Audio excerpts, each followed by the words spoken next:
Perez, and I'm one of the co-facilitators with my productions, Roots to Roots. And my wonderful colleague Janet Steele and I, we were very fortunate when Suzanne and my productions invited us to take sessions on a Wednesday morning, sometimes in an afternoon, to work with these wonderful ladies and gentlemen. And this group here, this is our third production. We began with a production 3 years ago called Anglo-Indian Journey, where the ladies and the men that were there talked about their journey from India and other parts of the world coming here. And that was a great production. Then it evolved. In the Christmas, we did a herb project about cooking and herbs. And we've used poetry, crafts, writing, and acting and singing and movement. Then we had last year, because it was Croydon year of the borough, city of Croydon, we had 60s bingos night. And that was another boundary that we crossed. We went deeper into the stories, looking back in the past, but life here. And then finally this year we've reached What Box Do You Tick? Where the ladies, over a session of 8 to 10 weeks, were preparing a production for the Migration Matters Festival, working with a group in Bradford and in Sheffield. And we went up there and we had a brilliant time in the festival. And this one is the culmination of all that work, working in partnerships with Stanley Halls, all our funders and our key stakeholders. Very delighted to present for you What Box Do You Tick? They have learnt poetry, plays, acting, learnt movement, dance, and we've had fun. We've had our challenges, but we've grown. And now you'll see what all that has resulted. So thank you very much, everyone. Enjoy What Box Do You Tick? About identity and migration.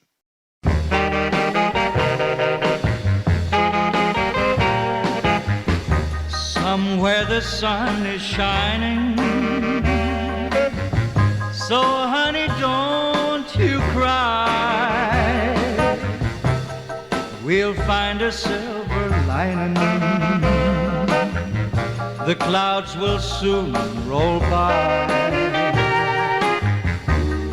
I hear a robin singing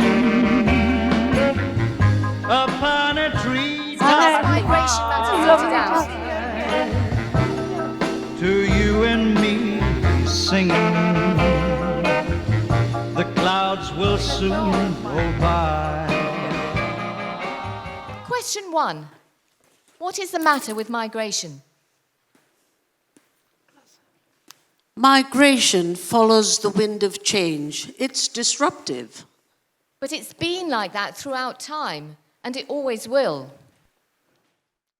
Migration is part of increasing globalisation, which has some benefits, but also many challenges.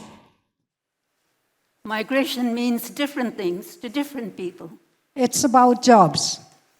The grass is seldom greener elsewhere. Everyone needs a chance, especially the young. My mum was not allowed in. It divides families. It's the harassment of dealing with immigration protocol. It's a difficult situation. It's the uncertainty of things are about to change. And question 2. What is it about migration that has affected you the most? For me, a sense of deep loss, leaving the land of my birth. I left a settled life to reunite my family. My father said to my husband, "You are drying my house, taking away my daughter and my grandchildren." He died and never see his grandchildren again. It's going on to the unknown, facing hardship. It's about feeling different, second class, less than British. You need an awful lot of resilience to cope with the prejudice racism, discrimination. The awkward question you were asked, where did you learn to speak English? It's all about looking for a better life. It's the upheaval of leaving a happy Celtic life, starting over. There is no going back. Leaving everything I was happy with. Like the close-knit communities and family traditions. Talking about happiness, the things that I left behind was when we left India and we came here. One of the festivals that we used to have called Morum. And this festival was to do with tigers.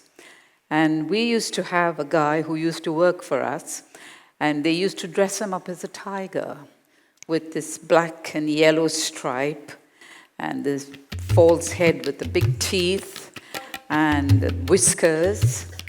And not forgetting his big tail that he used to swish around.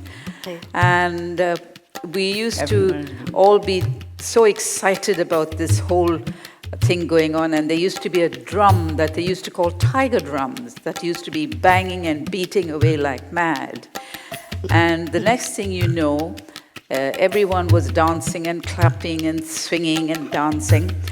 And this used to carry on till quite late in the afternoon. And towards the evening, they used to hoist him up on this sort of a plank, which was a stage, and they used to walk around with him. And quite a lot of the Indian homemade booze used to be flying around, and the drums were getting louder. And this used to carry on till quite late in the evening and into the night. It was a memory I will never forget. Oh, those moonlit nights. This was in Erode Railway Colony, South India. There was no form of entertainment like TV. So my father would bring out the violin and neighbor Percy on his accordion, and then someone else on spoons, and they would tell their stories and play music and sing songs. And one of the songs I can recall was Night Watch by Jim Reeves, and it went like this. Keeping the night watch for you and for me. Bright stars are watching the world as it sleeps. Shepherds watch over the little white sheep. The lighthouse is shining for ships for at sea, as God keeps the night watch for you and for me. Watermelon! My dad used to grow watermelon in Trinidad. Harvest time, he used to harvest the watermelon, sell some, and give the neighbors some. He used to keep the biggest watermelon for us kids. And this watermelon would be eaten in the moonlit night.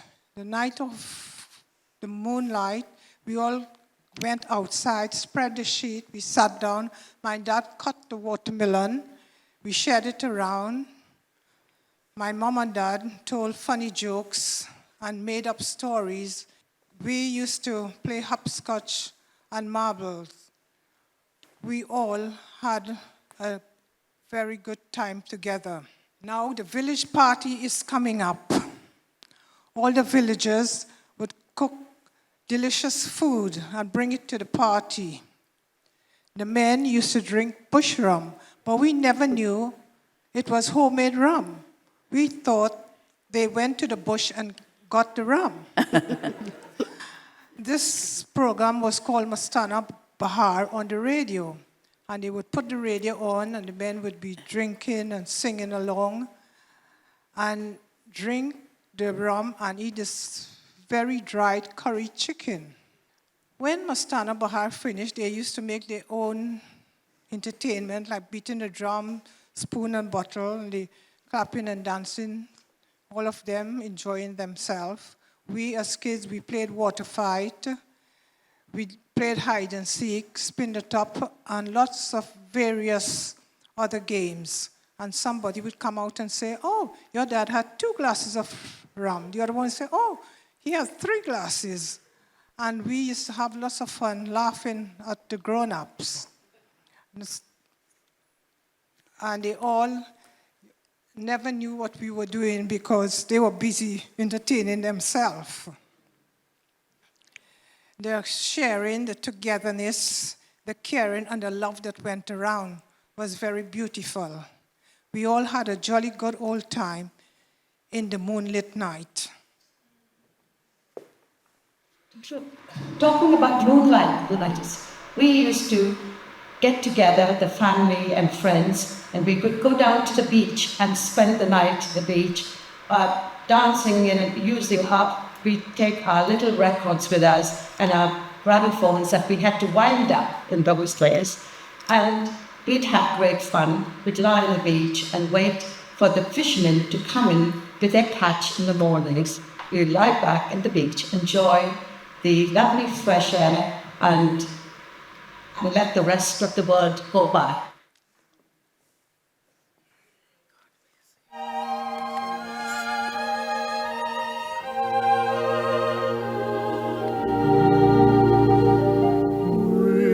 Someone like you, a path so good and true, I'd like to leave it all behind and go and find some place that's known to God alone, just a spot to call our own.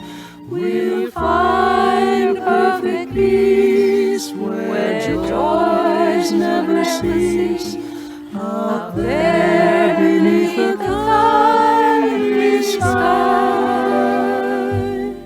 We'll build a sweet little nest somewhere in the west, and let the rest of the world go by.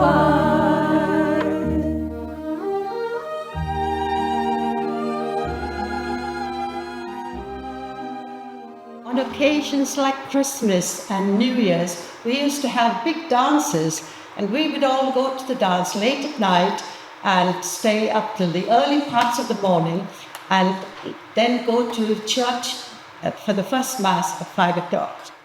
Although I was not a Christian, the pastor in Guyana gave me 6 testaments for my children. He said they could have 1 each. My children were all so excited. So on Sunday, they all get dressed, ready for Sunday school. And there my uncle was passing by. He said, "Where are you sending these well-dressed children to?" I said, "They are going to Sunday school." "Why Sunday school and not Hindi school?" I said, "Sorry, uncle, they don't speak Hindi." He was not very happy. So I said, "I just don't care what you say. I'm going to keep sending my children to Sunday school." And he walked away with a huff. In Trinidad and Tobago, we celebrated all others religious festival and tradition, like Eid, Diwali, Easter, and Christmas. And what about the delicious Christmas food? Oh, the wonderful Christmas treats. There will be coconut sweet, dol dol, which is a black rice halwa, and the Christmas cake will be out from all the secret recipes earlier. And then we would have the famous kalkals.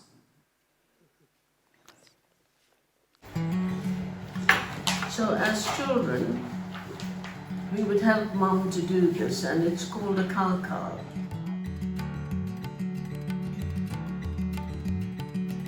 Okay, just a tiny little bit, and then you roll it around to a little ball, and then you just press it on the back of the fork, and then you just gently roll them back, like that. Wow. And there you have your kalka. Ready to go. Deep fry We make these so much in of a this. whole batch, It's great and fun. then melt some sugar and then crystallize that with sugar. These are the things many families made because it was affordable for large families. And it was only made, as far as I know, at Christmas time. Oh, yes. And Mary, the other thing that we used to make was the ribbon cake. Ribbon cake, yes. Yeah, which was made with vanilla, natural, and chocolate. Oh, okay. Wow. And they used to make it in a long form, and that was the Christmas. I loved Oh, I it. see. Okay. Ribbon cake. Yeah, at Diwali as well, we used to get together, and it was so nice because even in Thornton Heath, where I live, where my sister lived, there was lots of Hindu families on the road, and we would all get together, and it was such a nice atmosphere. Yeah. And one of our specific things, which I'm going to demonstrate now, we made things called gukran, which was sort of plain flour, sort of semicircular shape. This is tiny, and then we put inside sort of roasted semolina, nuts, dried fruit, coconut. Do that. And then you fried it, so you made it into a semicircle like that. Did a nice fancy edge, and then you fried it. Wow. Nowadays, people are trying to bake them, but they're not the same as when they're fried. But they're really lovely, and you only get them at Diwali time, which is, it's nice. I remember my mom during holy time get a whole lot of pastry and make whole all with sugar. It's called kaja and goja. Oh, Kaja and goja. Yeah, she put it in a basket, put it all, and she share it to all the neighbors and all the relations. Oh, I'd love to have some of these recipes. And crowning glory of the Christmas season was the Christmas cake. Yeah. A closely guarded secret by all the women. Our Christmas cake used to be lots of fruits, and soaked in rum. Yes. And then nearer to Christmas, we used to make the Christmas cake with butter, flour, milk, and we used to put all the fruits in it and bake it. And when it finished baking, you soak it in more rum. Oh my goodness. It must have been drunk at the end. Our drink was ginger beer. Marby and ginger beer. What's Marby? The bark you boil it, mix it with sugar. Cinnamon, clove. I've actually got a Christmas memory. I can't compete with you all because I was too young, but I do have one, but it's in this country. So when we were very young, we just moved here to England, and we all lived in Sydenham, different families. We went to midnight mass, and which used to be near midnight, and then straight after midnight mass, including us little children, we used to go to my uncle who lived across the road from the church, and he'd give all the children a tiny little half thimbleful of sherry and a piece of the Christmas cake. Which was a closely guarded secret, which we still don't have or don't do anymore, but that's what I think about as Christmas. But in our day, it was Christmas cake and ginger wine. They Oatmeal. used to love the Christmas cake and the little ginger wine. They used to sit there. And it was a big thing for us. Oh gosh, we're having wine. It was after midnight mass, we had a full-scale breakfast. Fried eggs, bacon, sausages, with the dog sitting here, and Dad feeding the dog as he fed us. It was wonderful, and then came out these kalkas. The midnight mass was a wonderful service, wasn't it? Yes, it with all the Christmas carols. Yeah. To us, it was like a once-a-year thing. Absolutely, It was a real. These were things you waited for Christmas. You couldn't wait for the season of Christmas because you got all these goodies everywhere Christmas you went. People will offer you, when you were singing. And my mother would say, "Now mind, you behave yourself, and I don't want you just wait till you're offered. Wait till you're offered."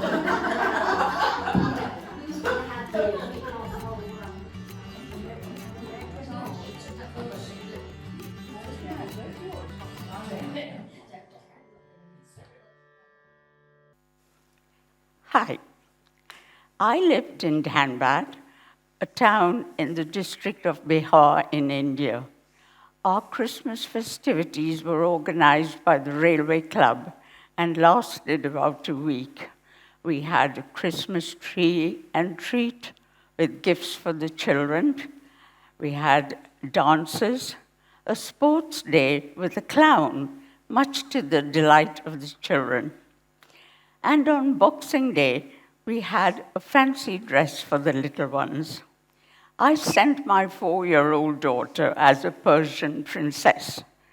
She was so thrilled with her long, shimmering dress and a tiara, and she was all smiles as her daddy hoisted her onto his shoulder and took her forward to meet the other contestants. But I had to think long and hard what to do for my 6-week-old baby boy. As his name was called, I put a pussycat cap on his head and placed him inside a boot as Puss in Boots. As I walked with him around the hall, his little head bobbing up and down, there was a lot of clapping. He won the first prize, and I was so proud of him.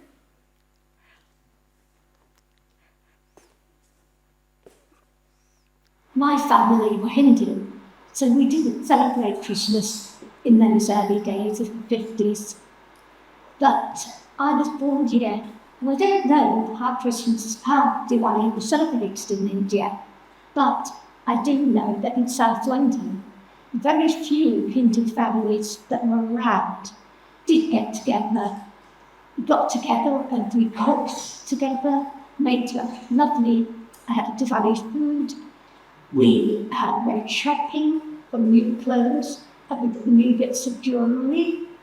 We cleaned the house out thoroughly so that everything would be nice for the new year. It wasn't madly festive, but it was enough for us to realise that these were special days of Diwali. And I think it was important that our parents showed us that this was an important part of our life and made us remember that our faith and what we believed in was really important. Holi. Holi is one of the festival of Hindus. It was about colors throwing at each other.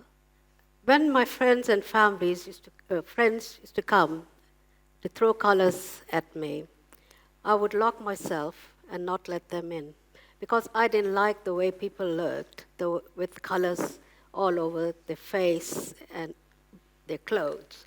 So they would come and say, "Come on, open the door, let us in so that we can put some color on you." I would say, "No, please go away. I don't like to put colors on me." So they said, "No, we won't be your friends anymore if you don't come out." I said, "No, I don't care, so you may go." In the last week of December, neighbors used to contribute old rags, unwearable clothes and hats, all for us to stuff in an effigy expected to be an old man representing the old year. Then on New Year's Eve, we would stuff it with sticks and a few firecrackers so that when we burnt the effigy at midnight, it would go off with a bang.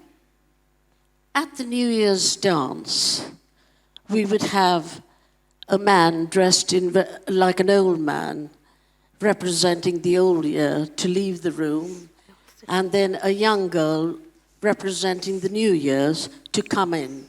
And then all the fun and laughter and games and dancing would start right into the early hours of the morning.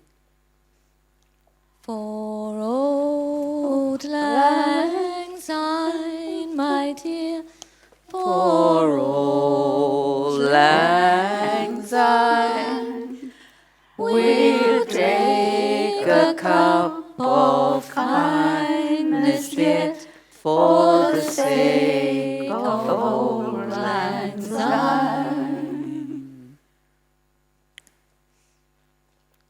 Migration matters. We've traveled the routes of migration, leaving the lands of our birth with hopes and dreams of a better life we spread across the earth. We set roots on foreign lands and were grateful to opportunities and were at hand. It took courage and tenacity to be established our families. Many left lands of burning sun, childhood times with friends and fun, schools that gave us our degrees, close-knit communities and families. Fond memories they are, as we now recall. In our declining years, we can relate to it all. We think of the loved ones we've left behind and never saw again. That was the price. Was it worth it? Yes and no. But at the time, we had to go. Would it be different? We'll never know, having made the decision to leave and let go. It is a thought some reflect on today. Migration comes with a price to pay. No matter what our genes tell us, or where in the world we chose to settle down, we will always remember our roots. And as we hand the baton to the next generation, we are confident that they will continue our traditions and smile as they tell our stories.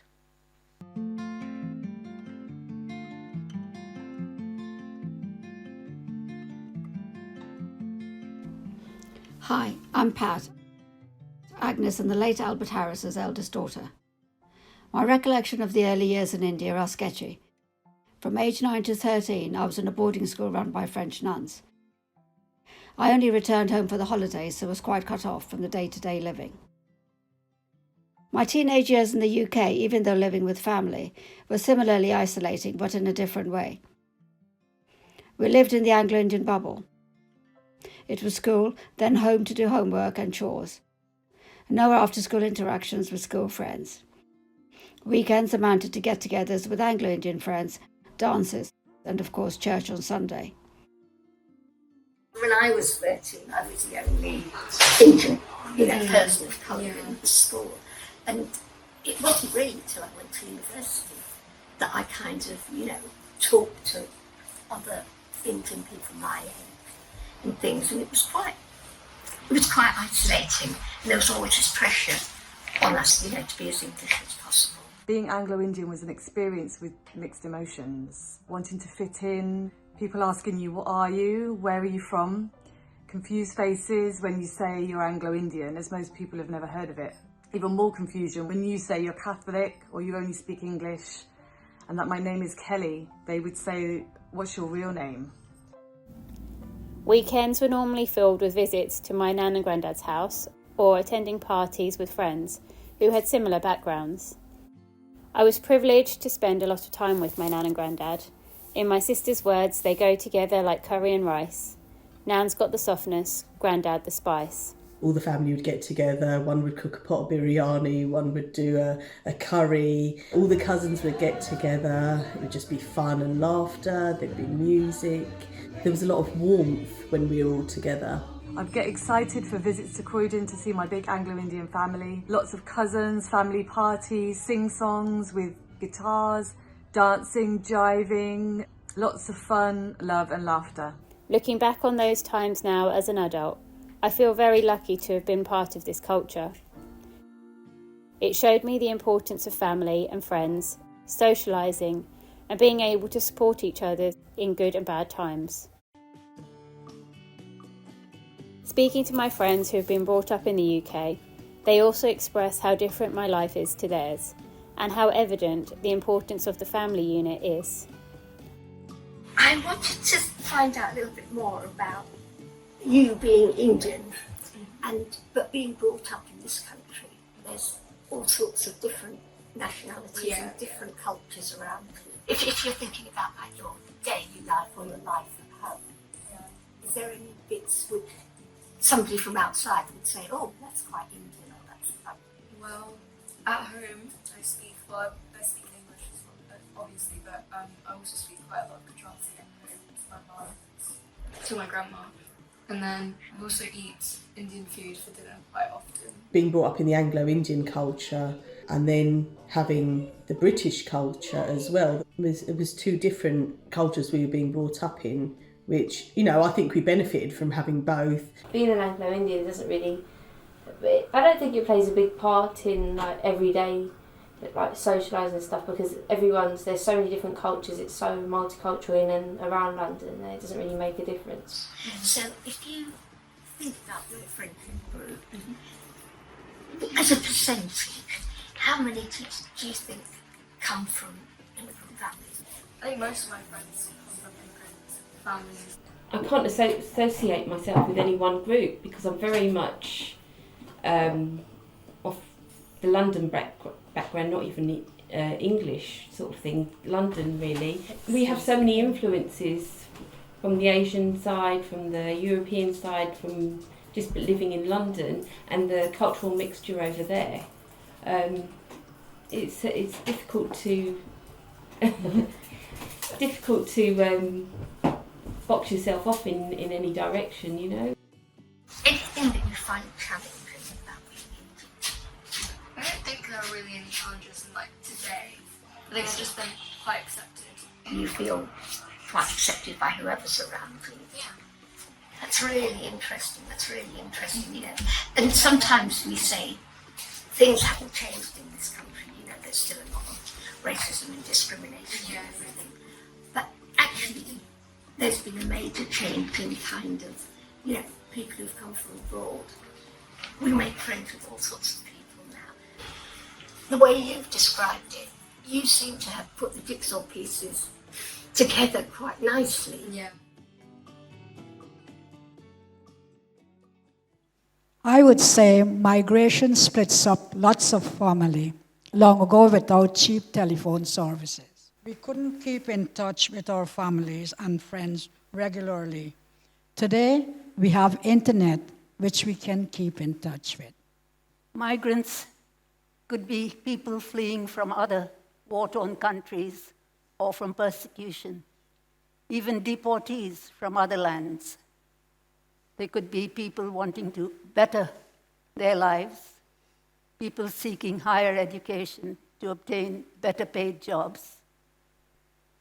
Those who think that it is greener in the West might also find that they have difficulty obtaining accommodation that is affordable, and also experience rejection, isolation.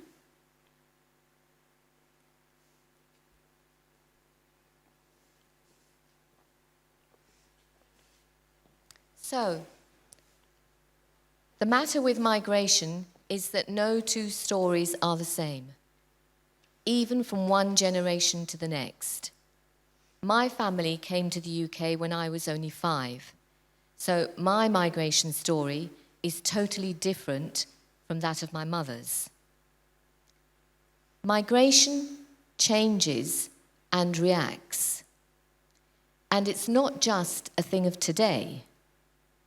In the 8 decades from 1850 to 1930, 50 million Europeans, 50 million Chinese, and 30 million Indians migrated all over the globe, freely, to provide labour for the empire and for opportunity.